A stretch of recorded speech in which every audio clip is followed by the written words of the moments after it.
کے خلاف court martial کی کارروائی کا آغاز کر دیا گیا ہے۔ جنرل فیض حمید کے خلاف نجی ہاؤسنگ سوسائٹی ٹاپ سٹی کے مالک معیز احمد خان نے مئی 2017 میں سنگین الزامات عائد کیے تھے۔ معیز احمد خان نے جنرل ریٹائرڈ فیض حمید کے خلاف سپریم کورٹ میں ایک درخواست دائر کی تھی اور اس درخواست میں جنرل فیض حمید پر سنگین الزامات عائد کرتے ہوئے انہوں نے یہ الزام عائد کیا تھا کہ درخواست گزار کے مطابق کہ جب ہاؤسنگ اسکیم کی تعمیر شروع کی گئی تو جنرل فیض حمید کی ہدایت پر 12 مئی 2017 کو پنجاب رینجرز نے آئی ایس آئی کے ساتھ مل کر میرے دفاتر اور گھر پر چھاپا مارا اور چھاپے کے دوران انہیں وہاں سے کوئی بھی غیر قانونی چیز نہیں ملی، مگر انہوں نے اس کے باوجود میرے گھر سے وسائل اکٹھا شروع کر دیے۔ ان میں سونا، بھاری رقم اور ڈاکیومنٹس شامل تھی۔ ٹاپ سٹی کی ملکیت کی دستاویزات چھاپے کے دوران ٹاپ سٹی کمپنی سے ماضی میں کرپشن اور بدعنوانی کی وجہ سے نکالے گئے ملازمین بھی رینجرز اور آئی ایس آئی اہلکاروں کے ساتھ موجود تھے اور انہوں نے بتایا کہ یہ سب کچھ جنرل فیض حمید کی ہدایات پر ہو رہا ہے۔ درخواست گزار معیز کے مطابق چھاپے کے دوران چرایا گیا سامان میرے گھر کے باہر ہی آپس میں تقسیم کر لیا گیا تھا، پرائیویٹ گاڑیوں میں ڈال لیا گیا تھا، اور معیز احمد نے اس درخواست میں یہ الزام بھی عائد کیا تھا کہ میرے ایک بیٹے کی جس کی عمر 8 یا 9 سال ہے، اس کے منہ پر ایک اہلکار کی جانب سے بوٹ رکھا گیا اور اسے زد و کوب کرتے ہوئے کہا گیا کہ اپنے گیجٹ میرے حوالے کر دو کیونکہ تمہارا باپ ایک دہشت گرد ہے۔ چھاپے کے دوران مجھے اور میری ٹیم کے 6 افراد کو گرفتار کیا گیا اور 5 دن تک ڈیٹینشن سینٹر میں اپنی تحویل میں رکھا گیا۔ جنرل فیض حمید پر لگائے گئے الزامات کے مطابق ان 5 دنوں میں جنرل فیض حمید کی ٹیم نے معیز احمد اور دیگر 5 افراد پر بے ایمانہ تشدد اور ٹارچر کیا اور انہیں سوسائٹی کے شیئرز ٹرانسفر کرنے کے لیے ان پر دباؤ اور پریشر تواتر سے ڈالا جاتا رہا۔ فیصل واوڈا نے حیران کن خبر دے دی۔ ایک نجی چینل کے پروگرام میں گفتگو کرتے ہوئے سینیٹر فیصل واوڈا کا کہنا تھا کہ 9 مئی واقعے کا ٹرائل اب آرمی کورٹ میں ہوگا۔ اس کا امکان بڑھ گیا ہے کہ عمران خان کا ٹرائل بھی ملٹری کورٹ میں ہی ہوگا۔ وی لاگرز تجزیہ کاروں کا احتساب ہونے جا رہا ہے جو باہر بیٹھ کر پاکستان کے خلاف کام کر رہے ہیں، ان کی باری آ رہی ہے۔ ٹاپ سٹی کیس معمولی کیس ہے کیونکہ اب معاملہ پاکستان سے بغاوت کا ہے۔ باپ کی بھی باری آ رہی ہے۔ ایسے شواہد موجود ہیں کہ ان کو کوڑے بھی مارے جائیں تو کم ہیں۔ فیصل واوڈا نے کہا کہ ٹھوک بجا کر 9 مئی ایڈریس ہونے جا رہا ہے۔ شہید ارشد شریف کے قتل کا کیس بھی کھلنے والا ہے کہ وہ قتل کیسے اور کیوں ہوا اور کون اس میں ملوث تھے۔ کہ جنرل فیض حمید صاحب جو ہے نا، ان کا جو گرفتاری ہے یا فوج کی تحویل میں لیا جانا ہے، اس کا جو سب سے زیادہ فائدہ ہے وہ پاکستان تحریک انصاف کو ہوگا، کیونکہ پاکستان تحریک انصاف کی جو قیادت اس وقت باہر ہے، گرفتار نہیں ہے، وہ بڑے تنگ آئے ہوئے تھے اس سے۔ وہ فیض حمید صاحب جو ہیں وہ کسی نہ کسی کو بیچ میں ڈال کے ان سے کانٹیکٹ کرتے تھے، تمہیں یہ کرنا چاہیے، تمہیں یہ نہیں کرنا چاہیے، تم فلانے کا نام کیوں نہیں لیتے، اس کا نام لو۔ تو وہ کہتے تھے کہ جی یہ ہم بندہ جو ہے یہ ہمیں ڈکٹیٹ کرنے کی کوشش کرتا ہے۔ پھر ایک جو تحریک انصاف کے رہنما ہے، بڑے سینئر رہنما ہے، انہوں نے پھر جیل میں عمران خان صاحب سے بات کی کہ جی یہ جنرل فیض صاحب جو ہیں یہ کس چکر میں ہمیں جو انسٹرکشنز دے رہے ہیں۔ اور پھر ایک میٹنگ ہوئی ابھی تھوڑے دن پہلے کی بات ہے، جس میں تحریک انصاف کے 4-5 سینئر رہنما تھے اور انہوں نے کہا یار اس کا کیا کریں بندے کا۔ انہوں نے آپس میں نوٹس ایکسچینج کیے تو بتایا کہ آپ کے بھی رابطے میں، آپ کے بھی رابطے میں، آپ کے بھی رابطے میں، اور وہ ان کو اس طریقے سے استعمال کرنے کی کوشش کرتے تھے کہ جس سے جنرل فیض حمید صاحب کے جو پرسنل سکورز ہیں وہ سیٹل ہوں، لیکن تحریک انصاف کو اس کا سیاسی نقصان ہوتا تھا۔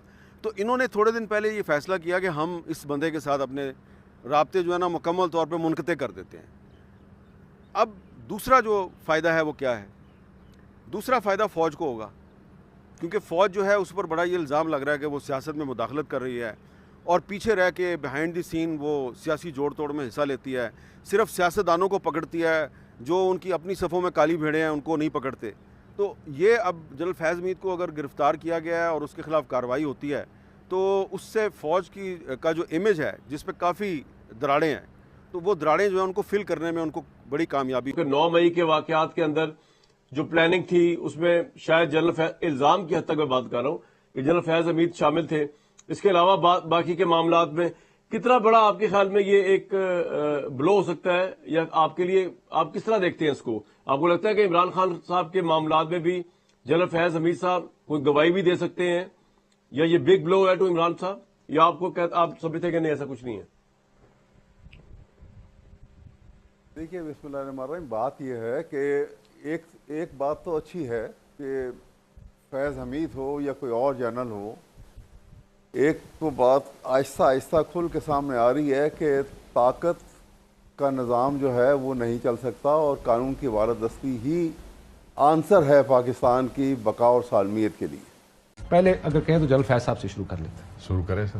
اب میں آج ظاہر ہے وہ جو میڈیا دیکھ رہے تھے جو کچھ بھی ہو رہا تھا توپوں کے رخ آپ کی طرف ہے. ایسا لگتا ہے جنرل فیض جنرل عمران خان تحریک انصاف ایسا لگتا ہے کہ یہ نتھی کر رہے ہیں سب کہ یہ ایک تھے رل کے کھیڈن ڈے سن. اسٹوپڈ بات ہے, بالکل ہی اسٹوپڈ بات ہے, اس لیے کہ رل کے کھیڈن ڈے سن اور جو بندے نتھی کرنے کی کوشش کر رہے ہیں کیا انہوں نے وہ جو ISPR کی پریس ریلیز آئی ہے وہ پڑھی نہیں یا پڑھنے سے قاصر ہیں؟ اس میں جو لکھا ہوا ہے اس کے مطابق ہم یہ سمجھتے ہیں کہ یہ ادارے کا انٹرنل معاملہ ہے اور سپریم کورٹ نے لکھا اور ان کے ادارے نے ایک ایکشن لیا ہے. اس سے پاکستان تحریک انصاف کا کوئی تعلق نہیں, یہ ان کی آرگنائزیشن کا انٹرنل میٹر ہے. 2018 کے الیکشن کے اندر مبینہ طور پہ بڑا ایک امپورٹنٹ رول رہا ہے, لیکن اس کے اوپر گرفتاری نہیں ہوئی ہے, نہیں میں نہ سزا نہ کورٹ مارشل اس ایشو میں آپ کو عرض کر رہا ہوں کہ میں آپ کو بھی فون کرتے رہے 2018 کے الیکشن میں پارٹی جوائن کریں نہ جوائن کریں. صحیح شیخ صاحب صحیح ہے سر. اچھا نو کمنٹ. میں پولیٹیکل بات کر رہا ہوں. آپ نے چونکہ سوال کی ہے تو لہٰذا آپ ٹیکنیکل بات تو ادارہ جانے یا جو کورٹ مارشل کی بات آپ کر رہے ہیں وہ کیا ہوتا ہے کیا نہیں ہوتا. نہیں, گورنمنٹ کے کہنے کے اوپر یہ کورٹ مارشل نہیں ہوتے, یہ فوج کے انٹرنل میٹرز ہوتے ہیں. فوج کے کہنے پہ اور حکومت کے کہنے پہ نہیں ہوتے. حکومت گریوینسز تو وہی ہے جو میں آپ سے بات کر رہا ہوں. اچھا یار ایک طرف کہہ رہے ہیں شیخ صاحب کہ سویلین نہیں پڑھیا جاتا تو پھر تسی گلا کیوں کرتے ہو روز کہ تواڈے کہنے جناب بندے پڑھے جا رہے ہیں. بڑی پوری پارٹی کہتی ہے کہ گورنمنٹ بڑی زیادتی کر رہی ہے جناب, روز گرفتاریاں ہو رہی ہیں اور فلاں فلاں ہو رہا ہے. سویلین میں ذکر کر رہے ہیں تو نہیں ہمیں تو روز. شامی صاحب آپ اس کو کس طرح دیکھتے ہیں جنرل فیض حمید کے معاملے کو؟ دیکھیے جنرل فیض حمید کا جو معاملہ ہے, جیسا کہ آپ نے خود بھی ایک خبر بریک کی تھی, تو لگ تو رہا تھا ان کے خلاف کارروائی ہوگی اور سپریم کورٹ نے یہ ہدایت بھی کی تھی اور ان کا معاملہ جو ہے وزارت دفاع کو بھیج دیا تھا. لیکن جو اس میں بڑی دلچسپ بات ہے وہ یہ ہے کہ کارروائی صرف وہ ٹاپ سٹی کے معاملات تک محدود نہیں ہے, بلکہ کہا گیا ہے کہ وہ ریٹائرمنٹ کے بعد جو ان کی مصروفیات تھیں ان میں خلاف ورزی کی گئی ہے آرمی ایکٹ کی. اب اس کی کوئی تفصیل بیان نہیں کی گئی. اس کی تفصیل جب سامنے آئے گی تو پھر معلوم ہوگا کہ اس کا پھیلاؤ کتنا ہے اور کون کون لوگ اس میں ملوث ہو سکتے ہیں اور کن کن لوگوں کو یہ اپنی لپیٹ میں لے سکتی ہے. تو جو حصہ یہ ہے اس کا یعنی اس نے تو ایک بڑا اضطراب پیدا کر دیا ہے, اور جب تک اس کی وضاحت نہیں آئے گی اور اس کی تفصیل معلوم نہیں ہوگی یہ کہانی ہم آگے نہیں بڑھا سکیں گے اور اس پر کوئی سیر حاصل تبصرہ نہیں کر سکیں گے.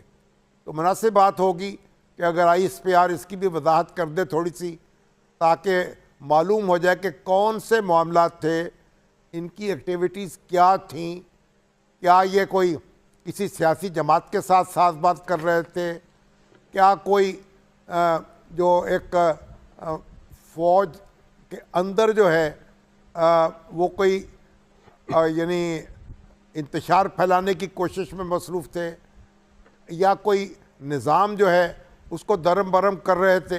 یعنی جو کچھ کر رہے تھے اس کے بارے میں بہت کچھ کہا جا سکتا ہے, بڑی قیاس آرائی کی جا سکتی ہے, دور دور سے کوڑیاں لائی جا سکتی ہیں اور بڑے بڑے لوگ جو ہیں اس میں ملوث ہو سکتے ہیں. لیکن اس سے گریز کرتے ہوئے مطالبہ یہی ہونا چاہیے کہ پہلے ISPR اس کی وضاحت کر دے, تو پھر ہمیں اس گرفتاری کے جو اثرات ہیں اور نتائج ہیں ان کو سمجھنے میں بہت مدد مل سکتی ہے.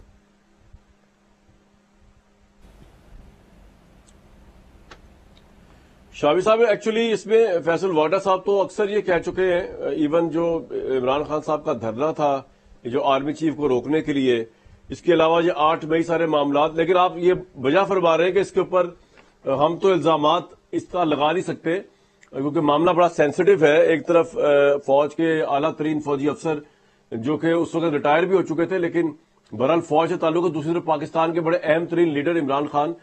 تو ہم چیزوں کو حقائق کی روشنی میں دیکھتے ہیں. یہ آپ شامی صاحب وجہ فرما رہے ہیں. شامی صاحب یہ اگر بگننگ یہ ہوئی ہے کہ جنرل فیض حمید تک بات پہنچی ہے تو اویس صاحب جو ہے یا کوئی اور بندہ جو ہے وہ اس کو معاملے کو عمران خان سے الگ کر کے کیسے دیکھ سکتے ہیں کہ جنرل فیض حمید جو کچھ بھی کر رہے تھے، ٹھیک ہے آپ جنرل باجوہ کی انہوں نے بات کی ہے، لیکن میں کہتا ہوں کہ جس کے لیے وہ کر رہے تھے، جو اس کے الٹیمیٹ بینیفیشری تھے، پارلیمان کے لوگوں کو اٹھا کے لانا، ایجنسی کو یوز کرنا، ججز کو زود و کوب کرنا، وہ سب تو عمران خان کے لیے کیا جا رہا تھا نا. تو پھر عمران خان بھی تو part of the issue and problem ہے نا، کہ خالی جنرل فیض حمید بھی تنقید کرتے رہے یا جنرل باجوہ پہ آپ لوگ. شامی صاحب دیکھیے جو پریس ریلیز ہے اگر ہم اس کے دائرے میں رہیں تو یہ کر رہے ہیں تو پھر فیض حمید صاحب کی ریٹائرمنٹ کے بعد کے جو واقعات ہیں ان پہ توجہ مرکوز کرنی ہوگی. اس سے پہلے کے واقعات جو ہیں ان کا ذکر نہیں ہے. اس میں تو صرف وہ ٹاپ سٹی کا جو سکینڈل ہے اس کا ذکر ہے، اور اس کے بعد کہا گیا ہے کہ وہ ریٹائرمنٹ کے بعد ان کی جو مصروفیات تھیں وہ ایسی تھیں کہ جو آرمی ایکٹ کی خلاف ورزی کر رہی تھی. تو پھر اگر اس کا مطلب یہ ہے کہ وہ کوئی سیاست میں حصہ لے رہے تھے، وہ کوئی فوج میں بدلی پیدا کر رہے تھے، یا کسی سیاستدان کے ساتھ مل کر کوئی منصوبہ بنا رہے تھے، تو یہ ساری تفصیل تو جب سامنے آئے گی تبھی ہم اس پہ تبصرہ کر سکیں گے.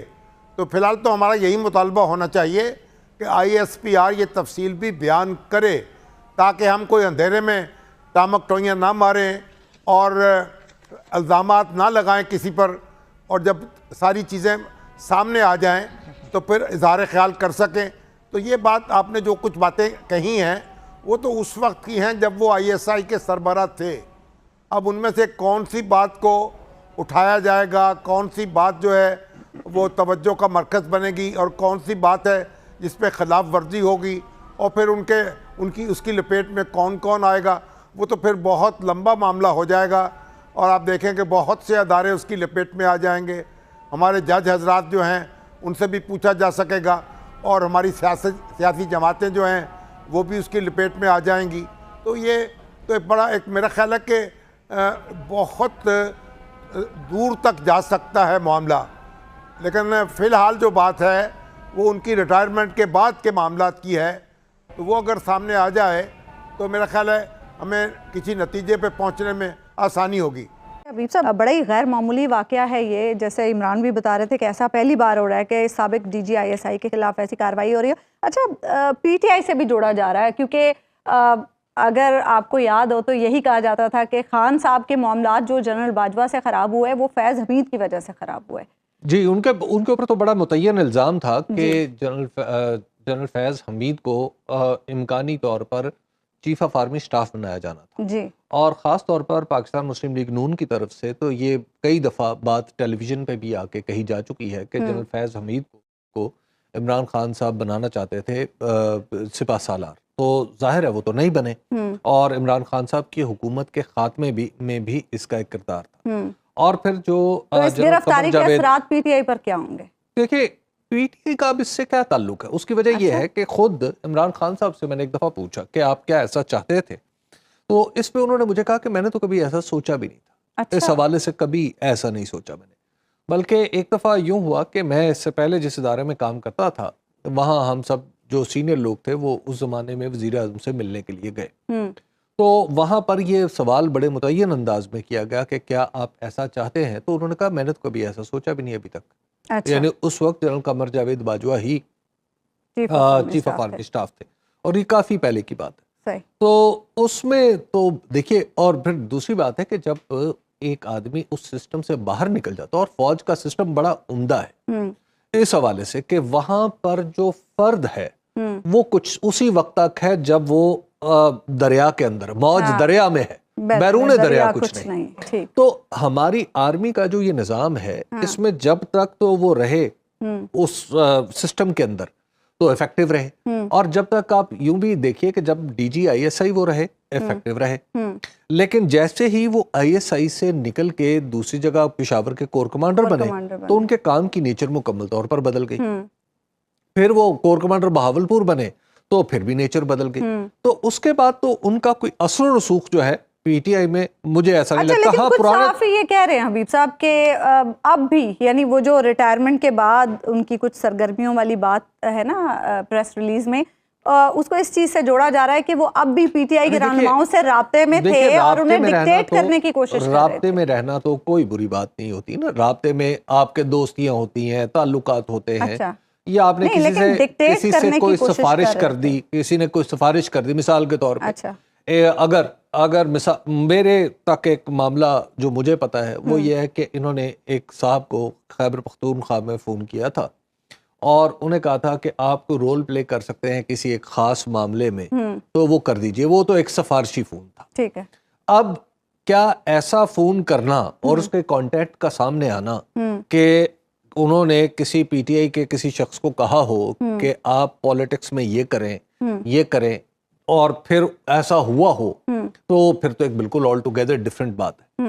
اور ادروائز اگر ویسی میل ملاقاتیں رہتی ہیں تو میل ملاقاتیں تو سب کی رہتی ہیں. فیصل وافدہ صاحب یہ کہہ رہے ہیں کہ آج یہ جو اہم گرفتاری ہوئی ہے, گرفتاری تو نہیں کہیں گے اس کو, خیر تحویل میں لیا گیا انہیں, وہ یہ کہہ رہے ہیں کہ اور بھی بڑے بڑے بت گرنے والے ہیں.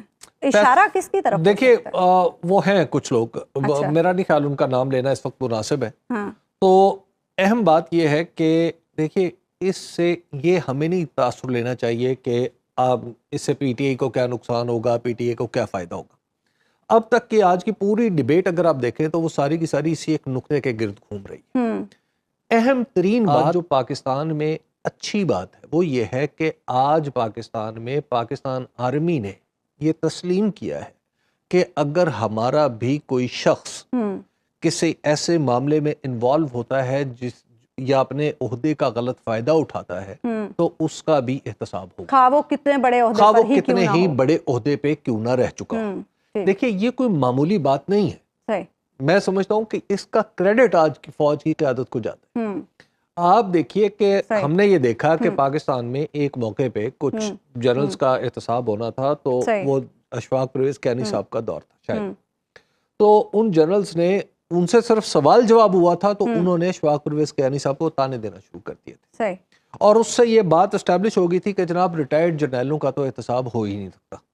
لیکن اس بار ہم دیکھ رہے ہیں کہ نہ صرف احتساب ہو رہا ہے بلکہ سامنے ہو رہا ہے, آنکھوں کے سامنے.